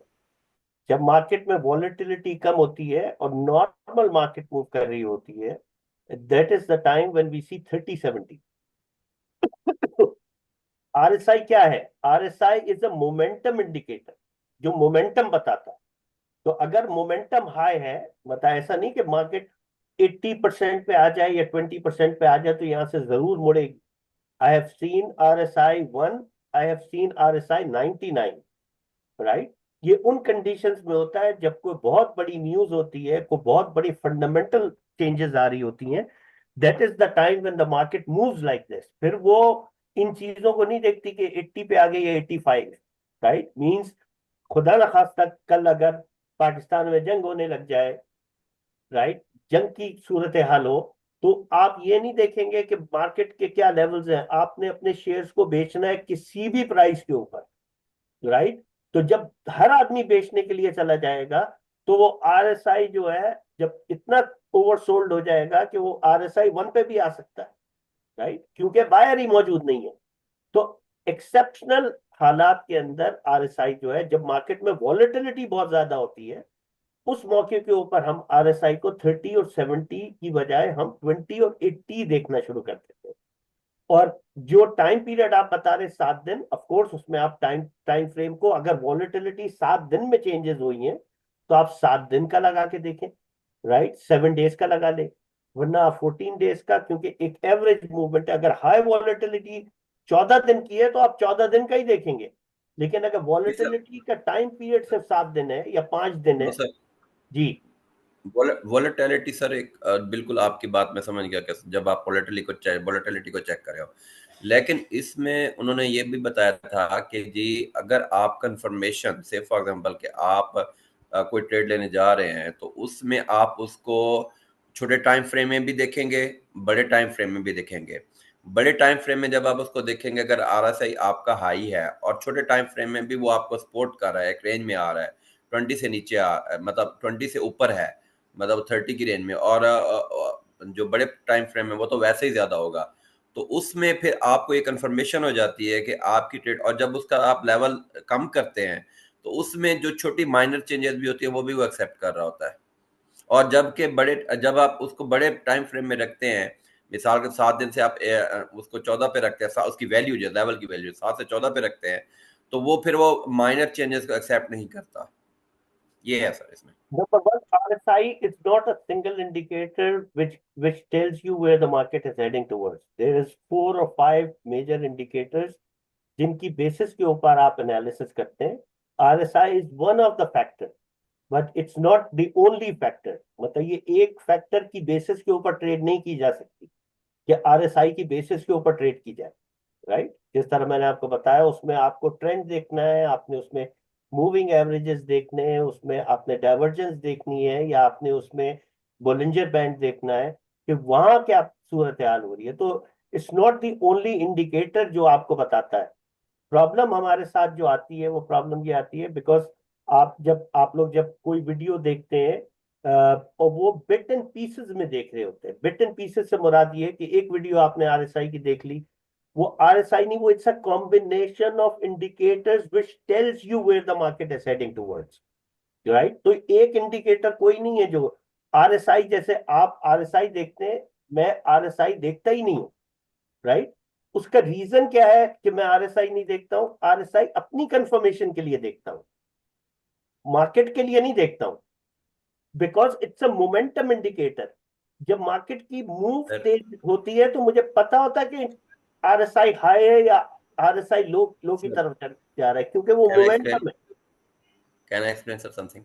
जी सर जी। आपकी बात सही है, मैं भी जिस तरह आप बता रहे हैं एक इंडिकेटर पे नहीं कर रहा होता, मैं उसके साथ सुपर ट्रेंड भी लगा के बैठा होता हूँ, मैं उसके साथ ये मूविंग एवरेजेस भी लगा के बैठा होता हूँ, 2-3, यानी कि मैं एटलीस्ट 4 इंडिकेटर्स कर रहे होते हैं और उनको मैं देख रहा होता हूँ कि जी जी। Moving averages, super trend and then RSI, ये सब आपस में हर एक इंडिकेटर को दो दो इंडिकेटर या 3 इंडिकेटर को मिला के और कोई 2 इंडिकेटर्स अलग अलग भी उनको चेक करके ये सारी मतलब वैल्यू ले रहे होते हैं।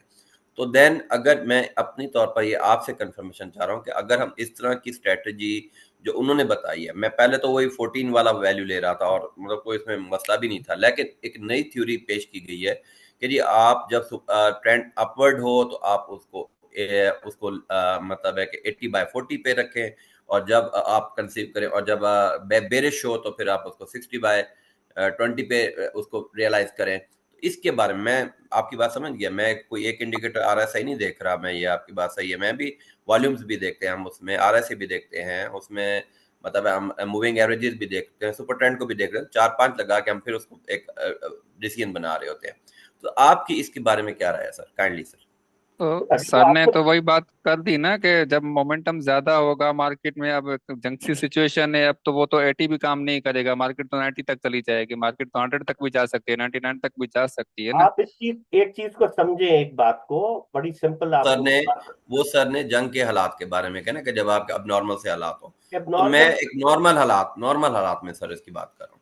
क्या नॉर्मल आपने हाल रियलाइजेशन करनी है, नॉर्मल एक हालात के डिसीजन बनाना अंदर है, एक अगर डिसीजन बनाना है आपने।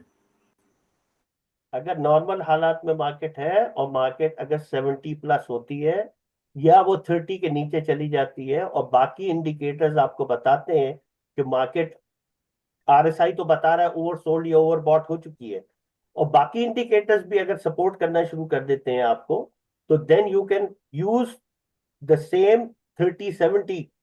और अगर आपको बाकी इंडिकेटर्स इंडिकेट नहीं कर रहे हैं उसके साथ मर्ज करते हुए, तो उस वक्त वो आप 20-80 भी आप कर सकते हैं।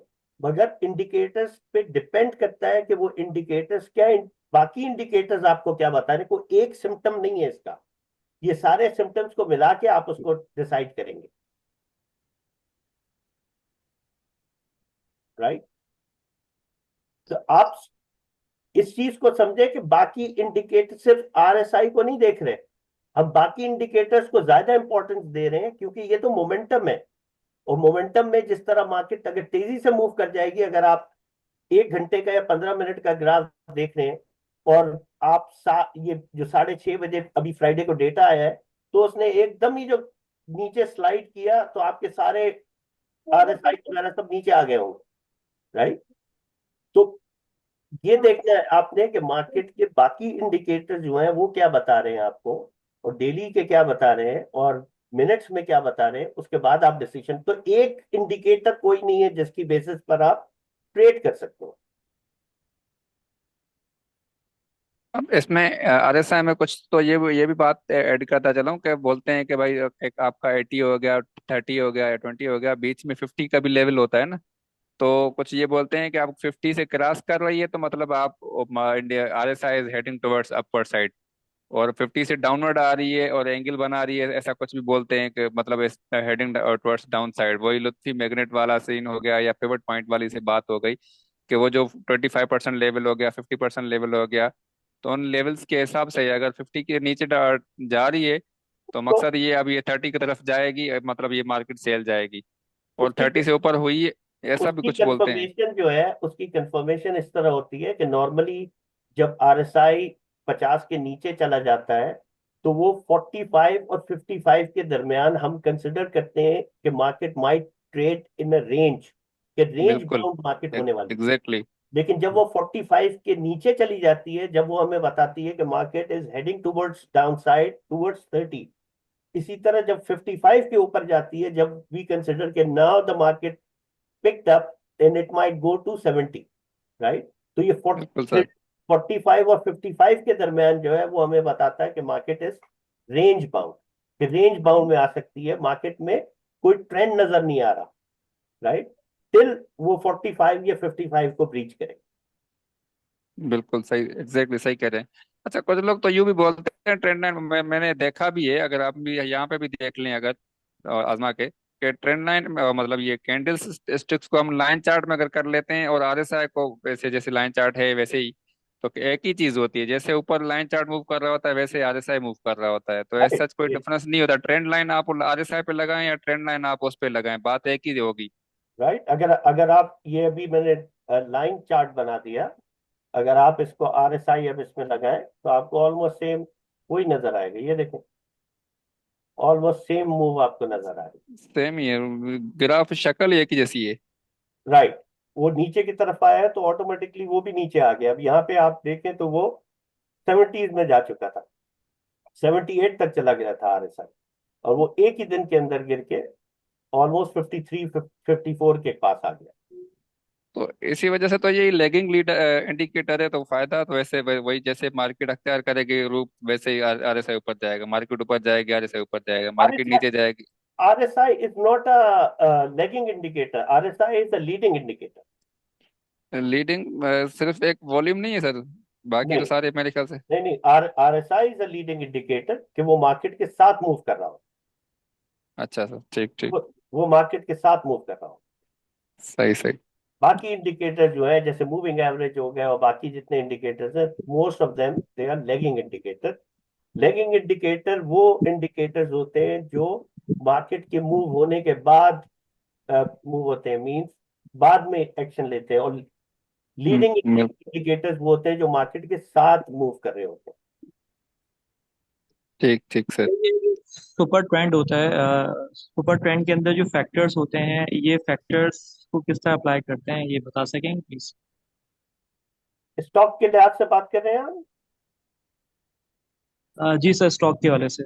तो जो आप हम मतलब जैसे जैसे हमारी टेक्नोलॉजीज है, सॉरी एनर्जीज है, उसमें अगर हम डेली के हिसाब से इसका सुपर ट्रेंड एक प्लॉट करते हैं, तो उसमें फैक्टर्स की अपर वैल्यू और लोअर वैल्यू जो होती है वो कैसे जज की जाती है और कैसे लगाई जाती है?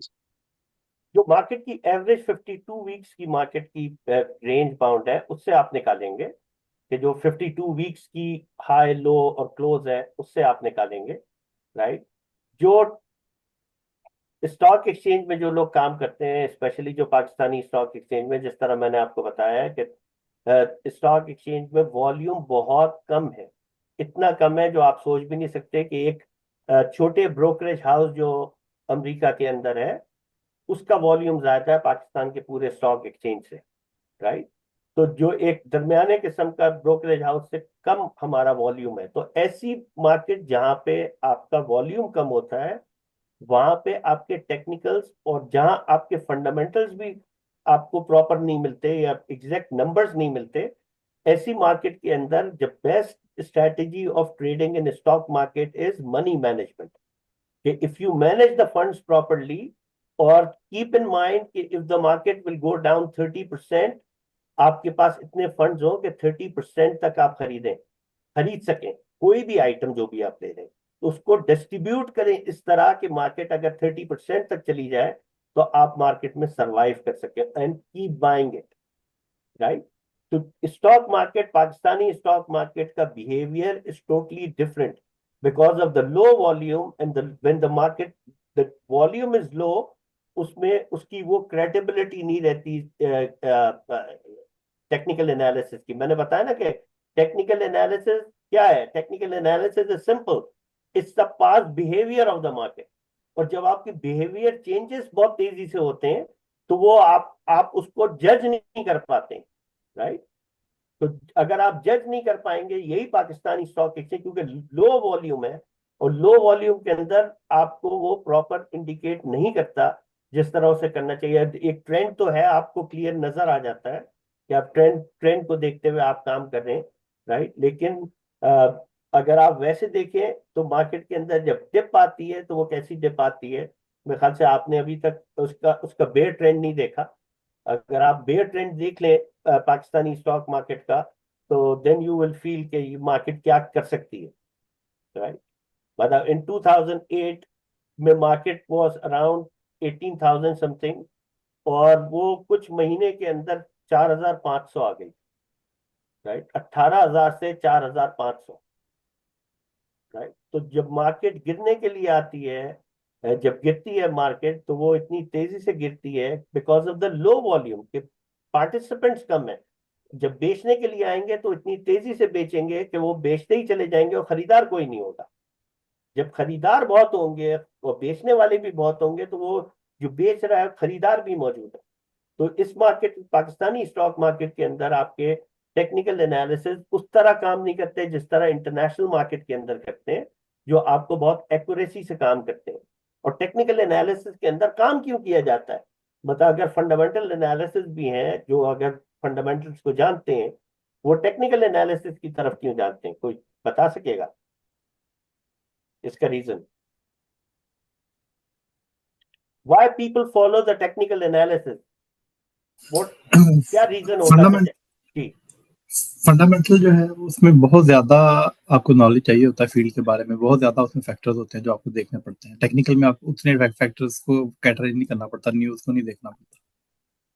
सिर्फ सर ये वजह टेक्निकल नहीं हमें टेक्निकल ये भी बताते हैं ना कि मार्केट कहाँ तक जा सकती है, आई मीन कितना को वो गिर सकती है या कहाँ मैं से जो है ना है। पहुंच लॉन्ग सकती है। मैं थोड़ा सा लॉन्ग टर्म एनालिसिस के लिए fundamental analysis works much better as compare to the technical. Technicals के अंदर आप डेली की फोरकास्ट बेहतर कर सकते हैं, वीकली की उससे उससे कम बेहतर करेंगे, महीने की उससे कम बेहतर होगी, और लॉन्ग टर्म आपके लिए मुश्किल होगा, उसमें इफ्स एंड बट्स बहुत आ जाएंगे। लेकिन टेक फंडामेंटल अगर आपको लगता है कि ये एक मार्केट, या गोल्ड को आप ले लें कि आप कहते हैं कि गोल्ड एक साल के अंदर 20% बढ़ेगा, राइट? तो आपके chances of making money is only 20%, कि आप 20% बढ़ सकती है मार्केट। लेकिन टेक्निकल एनालिसिस के अंदर अगर आप डेली ट्रेड कर रहे हैं तो डेली मार्केट, गोल्ड की मार्केट जो है 1 से 1.5% मूव कर रही है।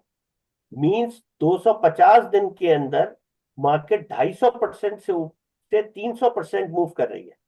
तो अगर आप उन 300% में से आप 1/4% सिर्फ 4 आने भी लेना शुरू कर दें, वो भी तकरीबन 65-70% बन जाता है प्रॉफिट। अगर आप 1 रुपए में सिर्फ 4 आने कमाना शुरू कर दें, राइट, जब भी वो 70% प्लस पहुंच जाता है। और अगर आप आधा परसेंट कमाने लग जाए तो you are talking what 130 to 150% a year. जो फंडामेंटल एनालिस्ट, बिकॉज वो तो वेट कर रहा है अपने 20% का, राइट, मगर आप क्योंकि डेली उसकी अप डाउन के बेनिफिट ले रहे हैं, तो इसलिए टेक्निकल एनालिसिस की तरफ। और दूसरा रीजन जो आपने खुद दिया है कि जो फंडामेंटल एनालिसिस है उसमें आपको बहुत ज्यादा पढ़ना पड़ता है, और आपका बैकग्राउंड होना चाहिए फाइनेंस का, इकोनॉमिक्स का, कि आप उनको समझ सकें कि क्या रीजंस है, राइट। अगर आपको नहीं भी आते और बेसिक आपको फंडामेंटल्स के बारे में पता है, तो इतने एनालिस्ट मौजूद है जिनकी रिपोर्ट्स को आप पढ़ के डिसीजन ले सकते हैं, राइट। लेकिन जो fundamental analysis mostly works with the long term traders, not the short term traders. और पाकिस्तान जैसे मुल्क में, या जो स्पेकुलेटर्स हैं पूरी दुनिया में, 95% आर स्पेकुलेटर्स। जो डेली डे ट्रेडर्स हैं या जो स्विंग ट्रेडर्स हैं, वो शॉर्ट टर्म ट्रेडर्स हैं, वो लॉन्ग टर्म ट्रेडर्स नहीं है।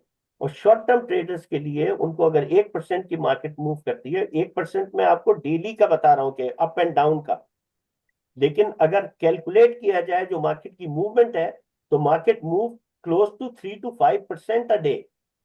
जो अप डाउन बीच में हो रही है उसको भी अगर हम कैलकुलेट करें तो it moves around 3 to 5% a day, right. मतलब ऐसे भी दिन होते हैं कि जैसे अब मैं आपको एग्जांपल देता हूं कि फ्राइडे के दिन आई मेड अराउंड 7%, राइट, 7% मैंने कमाया अपने फंड का। तो अगर 7% मैंने एक ही दिन के अंदर कमा लिया है, उससे पहले जो टारगेट था वो टारगेट ये था कि इट वाज अराउंड 1% और less than 1% a day, right. लेकिन फ्राइडे के दिन उसने मुझे चांस दिया कि आज मेड 7%, के मार्केट की मूवमेंट इतनी ज्यादा थी कि market was giving money like anything, right. तो ये डिपेंड करता है आपके ऊपर कि आप किस किस्म की ट्रेडिंग करने के लिए जा रहे हैं, राइट।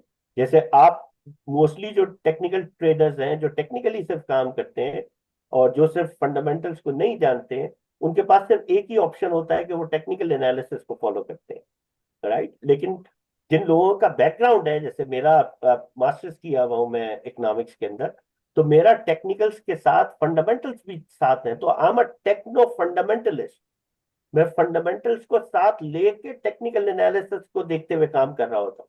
मैं अगेंस्ट द फंडामेंटल्स भी नहीं जाता, मगर जो टेक्निकल्स है उसको मैं एंट्री और एग्जिट के तौर पे यूज करता हूँ with the direction of my fundamental analysis, right. तो ये डिफरेंस है उसमें, ये उसके अंदर कि आप टेक्नो फंडामेंटलिस्ट हैं, मीन्स आप फंडामेंटल्स को भी साथ देख रहे हैं और टेक्निकल्स को भी साथ देख रहे हैं, और दोनों कॉम्बिनेशन से आप काम कर रहे हैं। तो जो लोग सिर्फ टेक्निकल्स के ऊपर काम करते हैं वो नॉर्मली दे वर्क वो आज ही खरीद भी रहा है और बेच भी रहा है, मीन्स वो आज खरीद भी रहा है, बेच भी रहा है, राइट।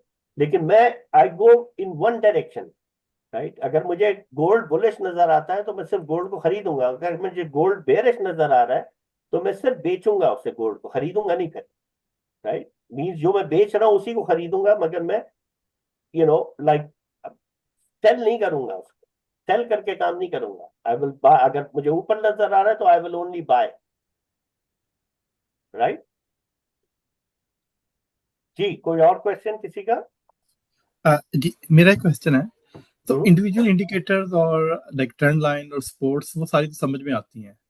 प्रॉब्लम होता है कि पोजीशन कहाँ पे ले और फिर उस पोजीशन से एग्जिट कहाँ पे ले, उसको किस तरह से देखना चाहिए, किन चीजों को मेन फोकस में रखना चाहिए और किन चीजों को एज अ स्पोर्ट के तौर पर लेना चाहिए, लाइक स्पोर्टिंग इंडिकेटर्स और स्पोर्टिंग मटेरियल के तौर पे लेना आप चाहिए। एक एक दफा जो आप, अगर आपको ट्रेंड लाइंस बनानी आती हैं तो मुझसे अपना कोई भी एक चार्ट जरूर शेयर कीजिएगा, ताकि मुझे पता चले, क्योंकि मुझे पाकिस्तान में एक आदमी भी नजर नहीं आया जिसको ट्रेंड लाइन प्रॉपर तरीके से बनानी आती। हम्म।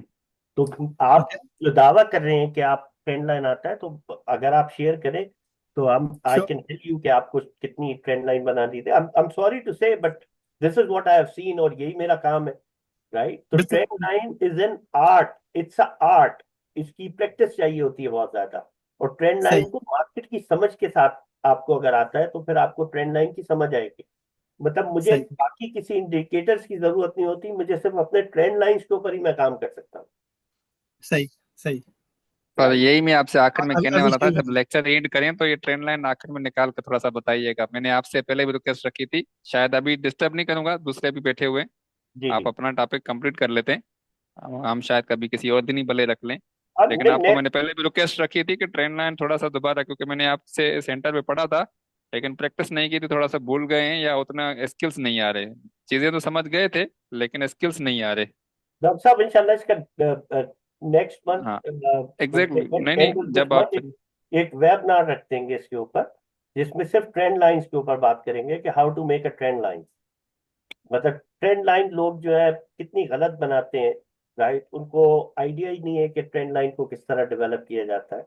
अगर कोई आदमी प्रॉपर ट्रेंड लाइन ही डेवलप कर जाए तो उसको बाकी इंडिकेटर्स की भी ऐसे जरूरत नहीं होती।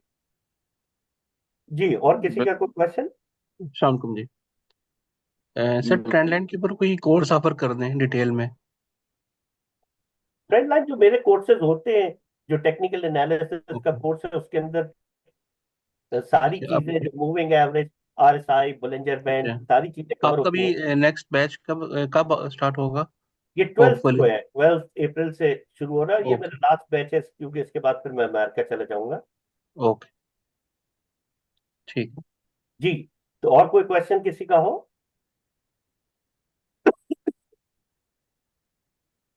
जी अगर आपने शॉर्ट टर्म ट्रेड लेनी है 10-15 मिनट्स की, जी, तो उसमें आप कैसे ट्रेड कर सकते हैं, मतलब परफेक्टली ट्रेड हो उसमें आपकी 1 आवर के ऊपर trade no, short term trade हो। शॉर्ट टर्म में भी बहुत सी फैक्टर्स इन्वॉल्व हैं। प्लीज आप लोग इस चीज को समझें, मतलब ये कोई इतना आसान काम नहीं है। इसके डिपेंड करता है, आपको इतनी समझ होनी चाहिए। नंबर वन, आप किस चीज में ट्रेड कर रहे हैं। पहले तो ये पता हो कि आप किस चीज में, let suppose if you are trading in gold, अगर आप गोल्ड में ट्रेडिंग करने के लिए जा रहे हैं तो आपको पता होना चाहिए कि कौन कौन से टाइम पीक आवर्स है, राइट। पीक आवर्स किसे कहते हैं? जब पीक आवर्स वो कहते हैं कि जब दो मार्केट्स मिलके काम कर रही होती है, मींस जब एशियन मार्केट चल रही होती है और साथ में यूरोप एंटर होता है, क्योंकि यूरोप दुनिया की सबसे बड़ी मार्केट है। तो एशिया और यूरोप जब एंटर होता है उस वक्त मार्केट में वॉल्यूम, हाई वॉल्यूम होता है, और हाई वॉल्यूम में मार्केट में मूवमेंट ज्यादा होती है, राइट। फिर वो स्लो डाउन हो जाता है। फिर जब अमेरिकन मार्केट एंटर होती है विद यूरोप, उस वक्त मार्केट का वॉल्यूम पीक पे होता है, राइट। और फिर जब यूरोप मार्केट क्लोज हो रही होती है और क्लोजिंग के वक्त मार्केट में मूवमेंट तेज होना होना शुरू हो जाती है, मींस पाकिस्तानी टाइम के मुताबिक 8 से 9 बजे के दरमियान मार्केट में फिर मूव आती है। और जो मेजर मूव पाकिस्तान में आती है वो तकरीबन आती है 7 बजे के टाइम। ये टाइम को याद रखें, एग्जैक्टली 7 बजे के बाद आपको मार्केट जिस डायरेक्शन में जाती है normally market follow the same trend, जो 7 बजे का ट्रेंड जब शुरू होता है, राइट। तो जो लोग कमोडिटीज में या करेंसीज में या क्रिप्टो में काम करते हैं, they should know the timing, क्योंकि क्रिप्टो 24/7 चलता है। तो ऑफ कोर्स उसमें बहुत फर्क आता है। आपको संडे को बहुत बड़ी मूव नजर आनी शुरू हो जाती है, या जब गोल्ड मार्केट बंद हो जाती है तो क्रिप्टो में मूवमेंट शुरू हो जाती है, क्योंकि स्पेकुलेटर जो है वो तो हर चीज में काम कर रहा है। जब वो गोल्ड बंद हो जाता है, बाकी चीजों पे काम नहीं, तो वो जंप कर जाता है क्रिप्टो के अंदर। तो जो डे ट्रेडर्स हैं वो उसके अंदर बेनिफिट ले रहे हो।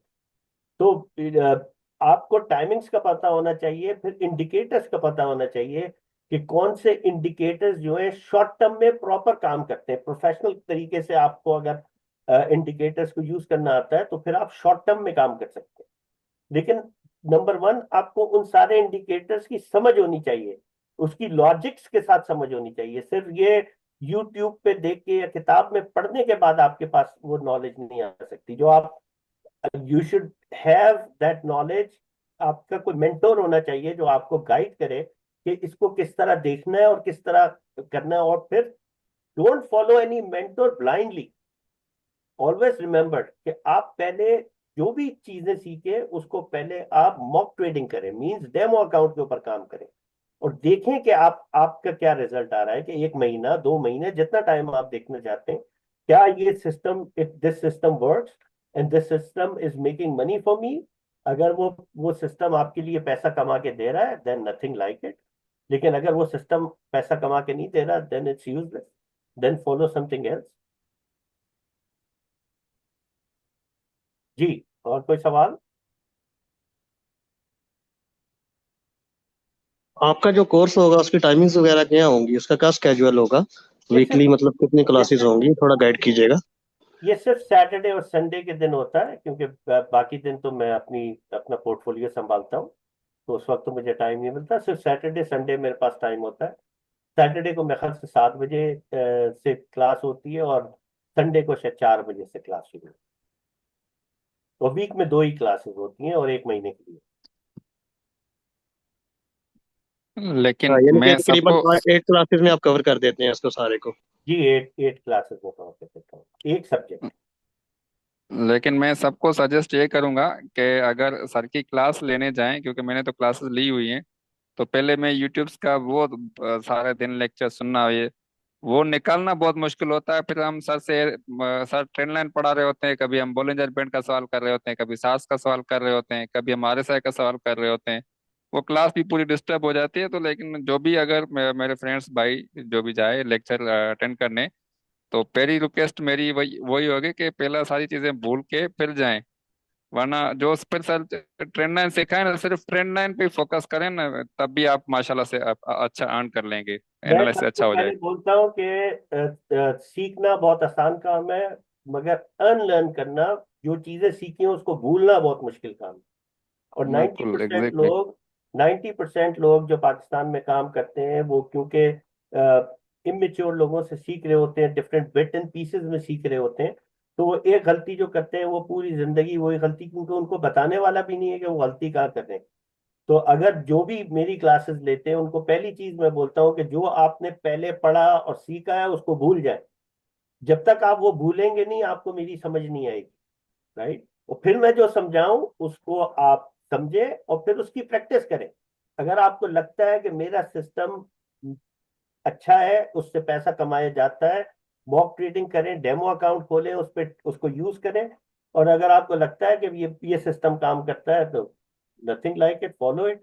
नहीं आता तो गार्बेज में डाल दें वो सिस्टम, कोई और सिस्टम ढूंढ ले, नहीं राइट। सर, सिस्टम वर्क करता है माशाल्लाह से, मैंने देखा है। लेकिन अगर वो प्रैक्टिस डेली करें, लेकिन हमारा ये होता है कि आपसे सीख के आ गए, लेकिन महीना 2 महीने 3 महीने छोड़ दिया, फिर जाकर ट्रेंड लाइन लगाना शुरू की, फिर तो वही मजा नहीं रहता। डेली बेसिस पे चार्ट बना के शेयर करें सर, इसमें मिस्टेक बताएं, ये तो इसमें क्या ट्रेडिंग मिस्टेक। ट्रेडिंग में तो आप जितना टाइम देंगे, मैं ट्रेडिंग को 18 घंटे डेली देता हूँ, राइट। तो 18 घंटे जब स्क्रीन के सामने आप बैठे होते हैं और 3-3 स्क्रीनें लगी होती हैं जिसपे आपके सारे चार्ट लगे होते हैं और आप काम कर रहे होते हैं, तो आपको एक मार्केट की फील आती है, राइट। जब आप मार्केट को थोड़े थोड़े वक्त पे देखते हैं तो आपको मार्केट की फील ही नहीं आती, राइट। तो जब आपको मार्केट की फील आना शुरू हो जाती है, जब आपको पता चलता है कि मार्केट में बाज दफा टेक्निकल इंडिकेटर्स जो हैं वो आपके अगेंस्ट, जिस तरह अब आप गोल्ड की बात कर रहे हैं कि गोल्ड के सारे इंडिकेटर्स बुलिश थे मगर मार्केट गिर गई। अगर आप मेरी रिकॉर्डिंग देखें, जो मेरे जो प्रोफेशनल ग्रुप, जो हमारा स्टूडेंट्स का ग्रुप है, उसमें मेरी रिकॉर्डिंग है कि मैंने उसमें नंबर्स बताए थे कि मार्केट कैन ड्रॉप, राइट, कि क्यों गिर सकती है, उसके रीजंस थे बेशुमार, राइट, कि एक रीजन नहीं था, मार्केट की फील थी कि वो फील मार्केट की आ जाती है आपको। तो फील हासिल करने के लिए आपको मार्केट को वॉच करना पड़ता है, उसको मुस्तकिल देखना पड़ता है। जब आप उसको देखते हैं तो ये मैंने आपको बताया ना कि it's analysis of a behaviour. तो अगर आपको मार्केट का बिहेवियर ही नहीं समझ में आएगा तो आपको उसकी फील ही क्या आएगी, राइट। बिल्कुल जी, कोई बिल्कुल। और सवाल किसी का, and then we'll take off. जी सर बस हमारे जाते जाते इसमें ट्रेंड लाइन लगा के जाइएगा। मैंने लगा तो लगाई हुई रखी है, लेकिन बस लगा के जाइएगा अगर अगर टाइम हो तो आपके पास, 1 डे पे और 1 आवर पे।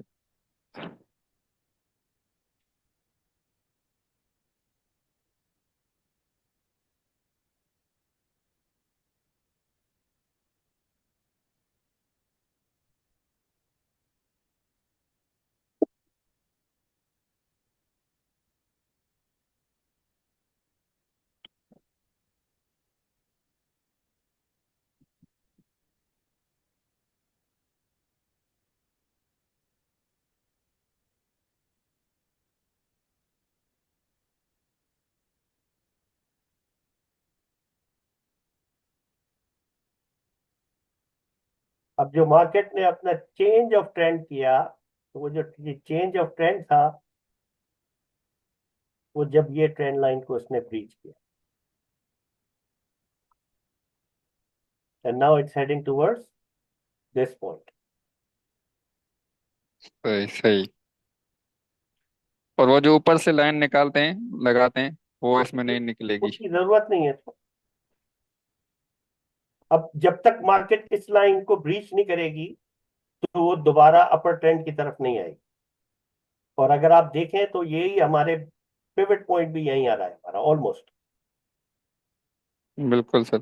राइट। तो हमारी डबल कंफर्मेशन दे रहा है टिल द टाइम। इसमें थोड़ी सी प्रॉब्लम ये होती है कि जैसे अब नीचे की ट्रेंड लाइन तो है ना, मतलब मार्केट लाइन रखें कि लेकर सपोर्ट लेवल कहाँ तक बनती है इस पे कर्सर, इस ट्रेंड लाइन की जो नीचे से लगाई है आपने। ये तो सपोर्ट, यही सपोर्ट है ना, और क्या है ये।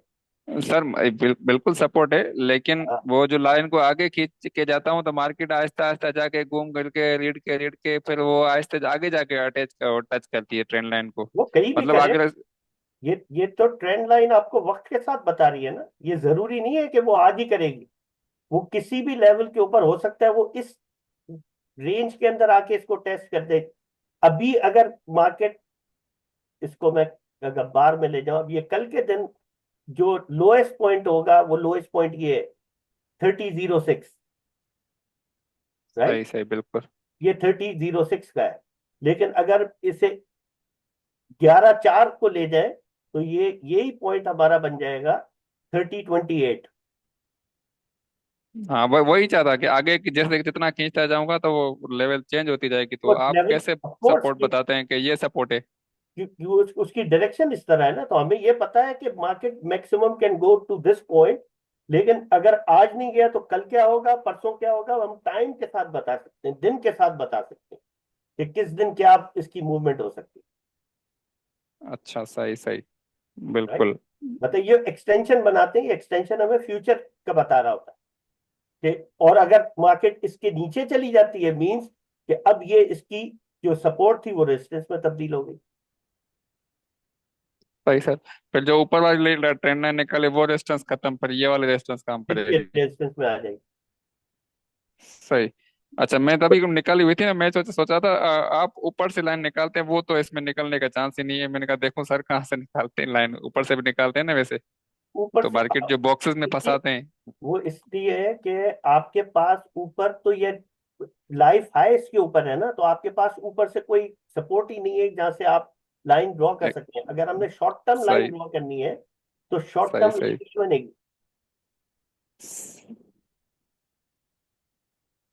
ऑल सर दो ये के कोर्स हाँ का हदिया कितना होगा? जी, ये कोर्स की फी कितनी होगी? ये वो अब है हमारी जो मैनेजर, आप उनसे बात कर लीजिएगा, वो आपको बता देंगे, मैसेज कीजिएगा, उन्हें बता देंगे, आपको सारी इंफॉर्मेशन भेज देंगे। अब ये जो है, ये क्या है डॉक्टर साहब, कि ये हमें बता रहा है कि इसकी डायरेक्शन यहाँ पर है, अगर इस लाइन को ब्रीच करता है, राइट, मार्केट, तो अब आप ये देखें कि ये इसकी एक रेजिस्टेंस है इस वक्त, और ये सेकंड रेजिस्टेंस है। अगर सेकंड रेजिस्टेंस से निकल जाती है मार्केट मींस, और ये पिवट पॉइंट भी है साथ, मींस R1 है वहां पर हमारा, सही सही। राइट। नहीं सर, निकलना मतलब वही बात आ रही है ना कि डेज के हिसाब से जैसे आप बताते हैं कि निकलना निकलना मतलब मेरे पास वो कर्सर नहीं है तो बताता आगे जाऊं तो निकलना वहां पे भी है, मतलब ब्रिज तो मल्टीपल पॉइंट्स पे हो सकती है ना, जो ऊपर से लाइन निकाली है आपने, जैसे तो अभी कर्सर यहाँ निकालिए पे। कि वहां पे हमें दो टॉप मिले हुए हैं ना, उन अच्छा टॉप्स को मैंने लिया है सर। मैं पता है रेजिस्टेंस कहाँ समझता हूँ, जहाँ पे ये इंटरसेक्ट कर रही है, तो ये अगर यहाँ से टूटेगी निकलेगी तो फिर मतलब वो रेजिस्टेंस टूट गई मेरे हिसाब से। इंटरसेक्शन स्ट्रॉन्ग लेवल होता है, इंटरसेक्शन जो है वो कोई सपोर्ट और रेजिस्टेंस लेवल का बहुत ही स्ट्रॉन्ग सपोर्ट और रेजिस्टेंस लेवल होता है, जहां से वो ब्रीच करती है, वो जो बॉक्स बनता है, जो ट्रायंगल बनता है, जी जी जिसकी सर आप बात बिल्कुल। करें, राइट, वो बिल्कुल डिफरेंट चीज है। इस वक्त तो क्योंकि अपर ट्रेंड है ना, ऊपर हमारे पास कोई रेजिस्टेंस नहीं है, तो ये रेजिस्टेंस हमने एक फर्जी रेजिस्टेंस बनाई है on the basis of only two candles,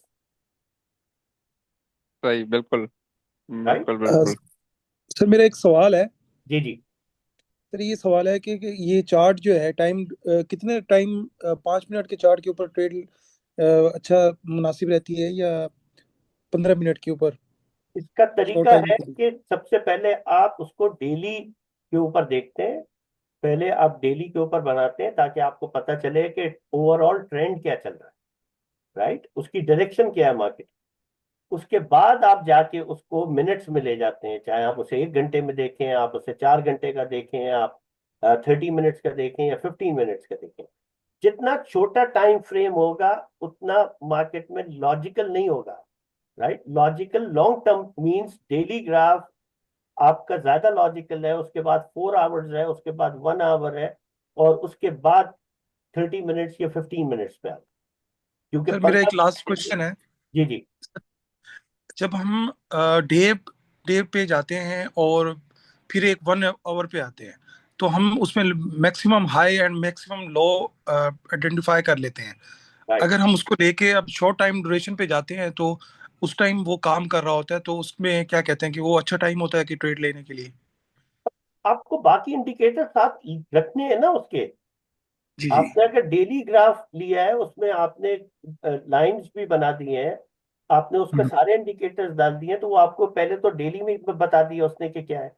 और जब जी शॉर्ट टर्म में जाएंगे तो वही इंडिकेटर आपको बताएंगे कि शॉर्ट टर्म में short time change of trend आ रहा है, या कब जी जी, मार्केट ऊपर पुल कर रही है, या कब मार्केट बेयर की तरफ जा रही है, right? बिल्कुल सर। तो राइट, थैंक आपको आपकी इंडिकेटर सारे वही लगे होंगे जो डेली पे, सिर्फ आप यू। टाइम फ्रेम को चेंज करते चले जाएंगे। Fine fine. सर एक क्वेश्चन है सर, ड्यू जी to sir internet issue sir, ये सर मैंने फर्स्ट वाली जो ट्रेंड लाइन जो आपने लगाई है ना वो तो देखिए, जो दूसरी इंटरसेक्शन में आपने लगाई है इसके ऊपर, जो ये ऊपर रेड कैंडल को भी क्रॉस कर रही है, फिर वो नीचे ग्रीन पे भी क्रॉस कर रही है, जी जी। तो इसको सर काइंडली दोबारा सर थोड़ा सा बता दें कि ये क्या पिवट पॉइंट्स आपने मेंशन किए हैं इधर? नहीं, ये पिवट पॉइंट नहीं है, तो ट्रेंड लाइन है। नहीं अच्छा ट्रेंड लाइंस हैं। नहीं आप इससे पहले लेक्चर बता रहे कि आप जो भी कैंडल्स होती है उसके आप पिवट पॉइंट्स को कंसीडर करते हैं पिवट ड्यूरिंग। पॉइंट तो हमारा आज का टॉपिक था, ये तो डॉक्टर साहब ने बोला कि ट्रेंड लाइन इसमें ड्रॉ हम्म। कर दीजिए, तो मैं वो उनको समझाने के लिए आ गया था कि क्या, कब पता चला मुझे, जब पता चला कि ये ट्रेंड लाइन मेरी चल रही थी, जो शॉर्ट टर्म ट्रेंड लाइन थी हमारी, ये लॉन्ग टर्म ट्रेंड लाइन है जो दूसरी है नीचे वाली, जो बता रही है कि यहां तक मार्केट आ सकती है, राइट। और अगर ठीक। इसके नीचे चली गई तो चेंज ऑफ ट्रेंड की तरफ जा सकती है मार्केट।